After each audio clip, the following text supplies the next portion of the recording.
সুন্দর নাচ, কি সুন্দর, বাহ, এই তো গুড গুড, কি সুন্দর, ওই তো ওই তো বাহ, হ্যাঁ,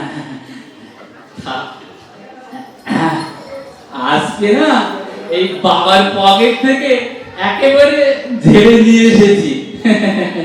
প্রথমে তো আগে ঝেড়ে দিয়েছি, তারপরে এই বাবাকে বললাম আমার কলেজে একটা এই অনুষ্ঠানের জন্য চাঁদা লাগবে মাত্র 1000 টাকা, ব্যাস দিয়ে দিল। এবার আমার এই টুনটুনিকে জানায়,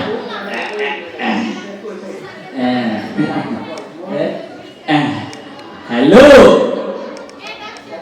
হ্যাঁ টুনটুনি, ভালো আছো? আমি তো খুবই ভালো এবং ফুর্তিতে আছি। জানো জানো, আজকে বাবার পকেট থেকে ঝেড়ে দিয়েছি। শোনো শোনো শোনো, তুমি ওই কালকে ওই যেখানে এসেছিলে না, ওখানে চলে আসবে। দুজনা মিলে ফুচকা খাবো, সিনেমা দেখবো, আরো কত কি। চিরদিনই তুমি যে আমার, যুগে যুগে আমি সবারই। তুই কি, আমি শুধু তোমার। ঠিক আছে রাখছি, আসবো কিন্তু। আমার এই দোস্ত ওর এই টুনটুনির সাথে দেখা করার সময় নিয়ে গেছিল। দোস্ত না নিয়ে গেলে হবে, দোস্তকে একটু ফোন দি। হ্যালো, এই দোস্ত। হ্যাঁ, এই তুই কোথায় আছিস? আরে আমি তো বাড়িতে আছি। বাহ, শোন, তুই এক্ষুনি বেরিয়ে আয়, ওই সেখানে যাব। আরে আজকে বাবার পকেট থেকে ঝেড়েছি, অনেক ঝেড়েছি। আরে না না, আমি আজকে যেতে পারবো না, আমার বাড়িতে একটা কাজ আছে। আরে বলিস কি, আমি আমার টুনটুনিকে ম্যানেজ করেছি, তুই তোর টুনটুনিকে নিয়ে চলে আয়। আরে না, আমি বলছি তো যেতে পারবো না। আরে আচ্ছা ঠিক আছে, তুই ওখানে থাক, আমি আসছি। দেখি তুই না দেখে কি করে থাকিস কিন্তু।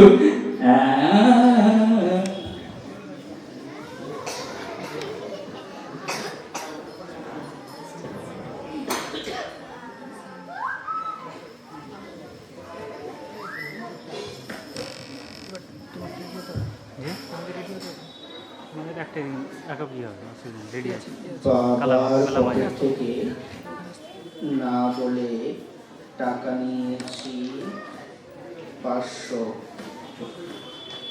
মেয়েদের দিকে খারাপ নজরে তাকিয়েছি 4 বার, খারাপ কথা বলেছি 4টে, মায়ের কথা শুনিনি 3টা, খারাপ ভিডিও সেন্ড করেছি বন্ধুদেরকে 3টা।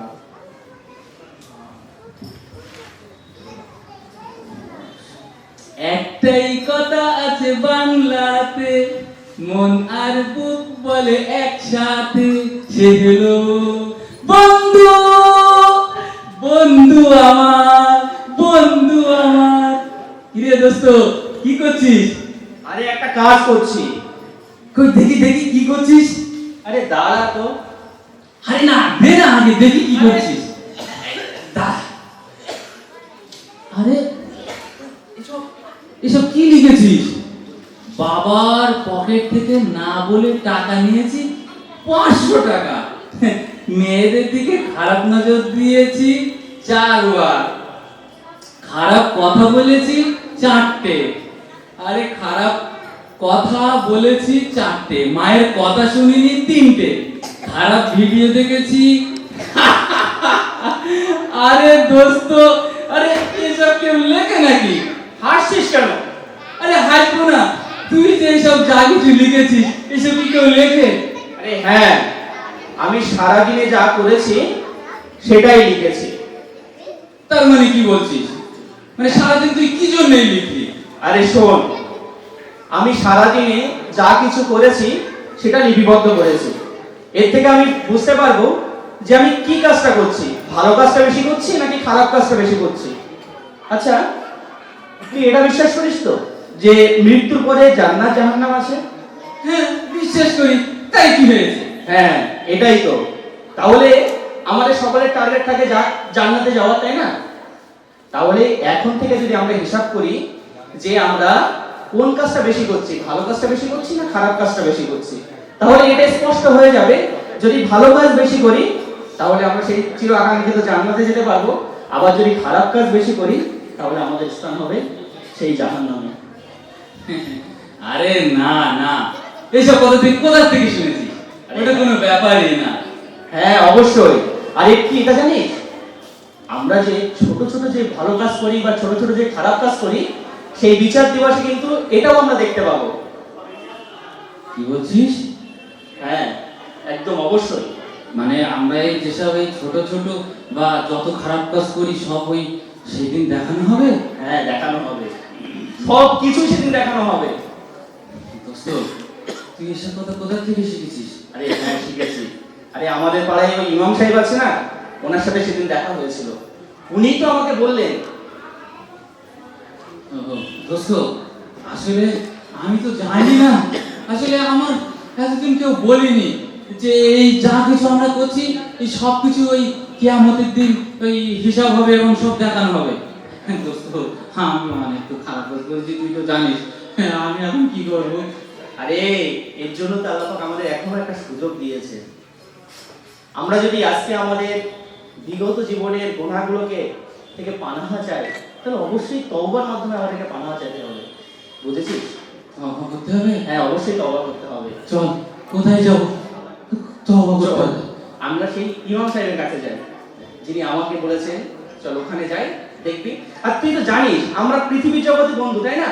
হ্যাঁ তাহলে আমরা শুধু পার্থিব জীবনে বন্ধু থাকতে চাই না, আমরা সেই চির আকাঙ্ক্ষিত জান্নাতে গিয়েও বন্ধু হতে চাই, তাই না? ঠিক বলেছিস, ঠিক বলেছিস দোস্ত। চল তাহলে চল। চল চল। দাঁড়া, এই টুনটুনিকে বারণ করতে। আবার টুনটুনি কি কোথা থেকে আসছে? ঠিক আছে, চল, চল। চল। আর কোনোদিন আমি এসব করবো না।